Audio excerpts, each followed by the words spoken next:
Loïc Poujol pour le premier renversement vers Jérémy Mello. Très bonne tête de Mello, très bonne détente surtout pour lui. Amidouba un peu surpris par le rebond. Yari dans la foulée pour la première tentative de cette rencontre et surtout la parade de Mickaël Salamon. 11e minute. Ce réalisme défensif, on se doute pas forcément quand on voit ce grand premier quart d'heure qui n'est pas forcément encore arrivé à Rodez. Attention quand même à ce premier ballon pour Jérémy Laborde. Un premier ballon qui était vers Erebi. Zéro poteau finalement pour Mathieu Géron qui va répliquer 6 minutes après la tentative de Khaled Ayari. Ce sera hors cadre pour lui. Il aura l'arrivée de Jérémy Mello, que c'est bien joué de la part de Mello d'arriver à ce moment-là et de déclencher finalement à distance. On ne pourra pas lui reprocher la frappe même si elle passe largement au-dessus.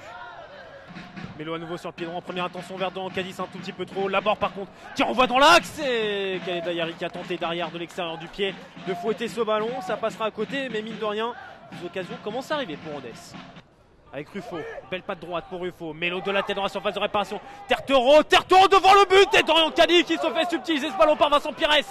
Il est beau ce mouvement, il est beau avec Laborde et avec Tafadiaï. Laborde en position de centre dans les gants d'Arthur Desmas qui va capter là son premier ballon du match. 44e minute. La touchant, pied droit, le centre de la touchant vers Badiane Sidibé qui est renvoyé. La reprise de Tafadiaï qui passera là aussi hors cadre. L'objectif première victoire est repoussé de 45 minutes pour au moins avoir l'ouverture du score 0-0 à la pause entre l'Entente Sannois-Saint-Gratien et Rodez. Première période intéressante mais il ne manque finalement que les véritables occasions. En tout cas une équipe de Rodez qui est rentrée tambour battant dans cette seconde période. L'image de ce 60 secondes poteau qui aurait pu arriver vers Ayari et vers Dorian Kadi. Première intention de Mickaël Salamon, 1 minute de jouer seulement. C'est étrange comme ça s'emballe sans trop s'emballer, mine de rien. Même sur ces ballons récupérés, il n'y a pas forcément de véritable rythme qui est mis alors qu'on va tenter. Pourquoi pas comme cela à distance. Jérémy Mello qui a pris sa chance. 54e minute. Nancy qui revient à conserver le score. Ouais, Michel Ramon là qui peut rejouer dans l'espace. Dorian Kadi, second ballon très bien joué. De revenir vers la touche qui va nous faire des frayeurs dans ce stade Hidalgo à la 62e minute de jeu. Allez, Simon Diaz s'est frappé direct. Parade d'Arthur Desmas, la première dans cette rencontre du gardien ruténois. Là aussi c'est top arrêt.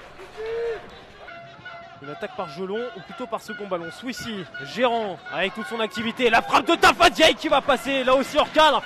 Mais de l'activité enfin dans ces 25 dernières minutes.